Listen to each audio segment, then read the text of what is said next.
But David thought to himself, one of these days I will be destroyed by the hand of Saul. The best thing I can do is to escape to the land of the Philistines.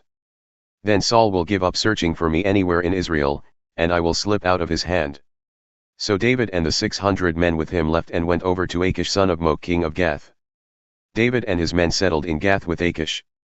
Each man had his family with him, and David had his 2 wives, Ahinoam of Jezreel and Abigail of Carmel, the widow of Nabal.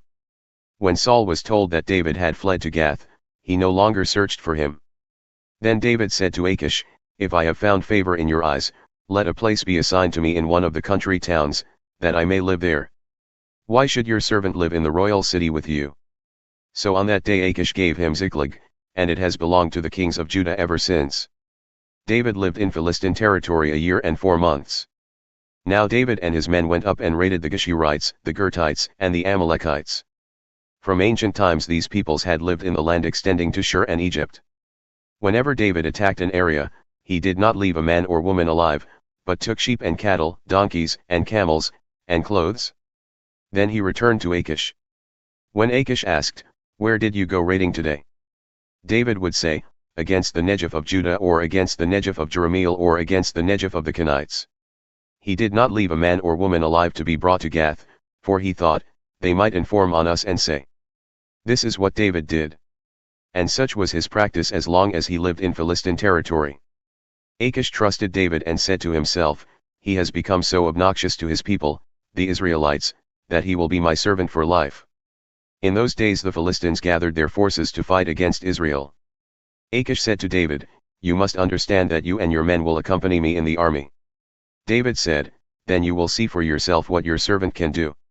Achish replied, "Very well, I will make you my bodyguard for life." Now Samuel was dead. And all Israel had mourned for him and buried him in his own town of Ramah. Saul had expelled the mediums and spiritists from the land. The Philistines assembled and came and set up camp at Shunem, while Saul gathered all Israel and set up camp at Gilboa. When Saul saw the Philistine army, he was afraid, terror filled his heart. He inquired of the Lord, but the Lord did not answer him by dreams or Urim or prophets. Saul then said to his attendants, "Find me a woman who is a medium, so I may go and inquire of her." "There is one in Endor," they said. So Saul disguised himself, putting on other clothes, and at night he and 2 men went to the woman. "Consult a spirit for me," he said, "and bring up for me the one I name." But the woman said to him, "Surely you know what Saul has done. He has cut off the mediums and spiritists from the land. Why have you set a trap for my life to bring about my death?" Saul swore to her by the Lord, "As surely as the Lord lives, you will not be punished for this." Then the woman asked, "Whom shall I bring up for you?" "Bring up Samuel," he said. When the woman saw Samuel, she cried out at the top of her voice and said to Saul, "Why have you deceived me? You are Saul." The king said to her, "Don't be afraid. What do you see?" The woman said, "I see a ghostly figure coming up out of the earth." "What does he look like?" He asked. "An old man wearing a robe is coming up," she said. Then Saul knew it was Samuel, and he bowed down and prostrated himself with his face to the ground. Samuel said to Saul, "Why have you disturbed me by bringing me up?" "I am in great distress," Saul said. "The Philistines are fighting against me, and God has departed from me. He no longer answers me, either by prophets or by dreams. So I have called on you to tell me what to do." Samuel said, "Why do you consult me, now that the Lord has departed from you and become your enemy? The Lord has done what he predicted through me. The Lord has torn the kingdom out of your hands and given it to one of your neighbors, to David. Because you did not obey the Lord or carry out his fierce wrath against the Amalekites, the Lord has done this to you today. The Lord will deliver both Israel and you into the hands of the Philistines, and tomorrow you and your sons will be with me. The Lord will also give the army of Israel into the hands of the Philistines."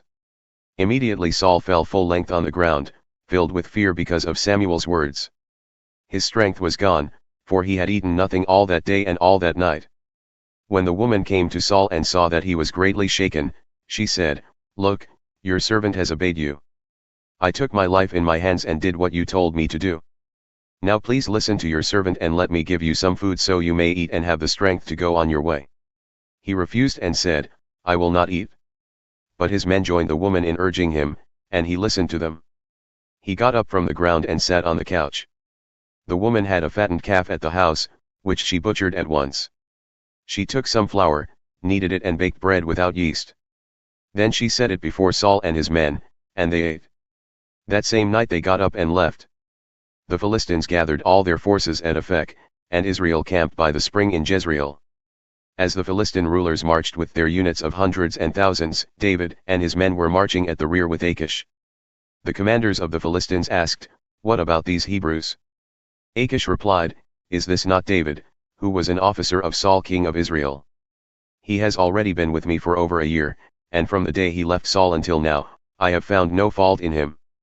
But the Philistine commanders were angry with Achish and said, "Send the man back, that he may return to the place you assigned him.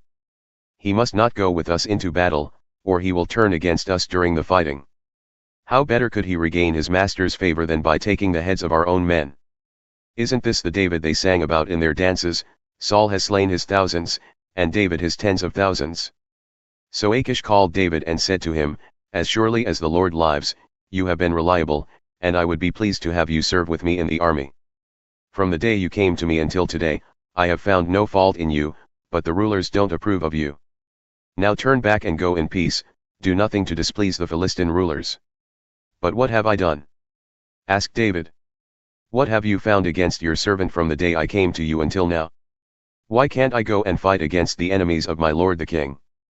Achish answered, "I know that you have been as pleasing in my eyes as an angel of God, nevertheless, the Philistine commanders have said, he must not go up with us into battle.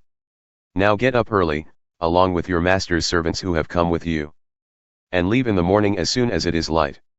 So David and his men got up early in the morning to go back to the land of the Philistines, and the Philistines went up to Jezreel.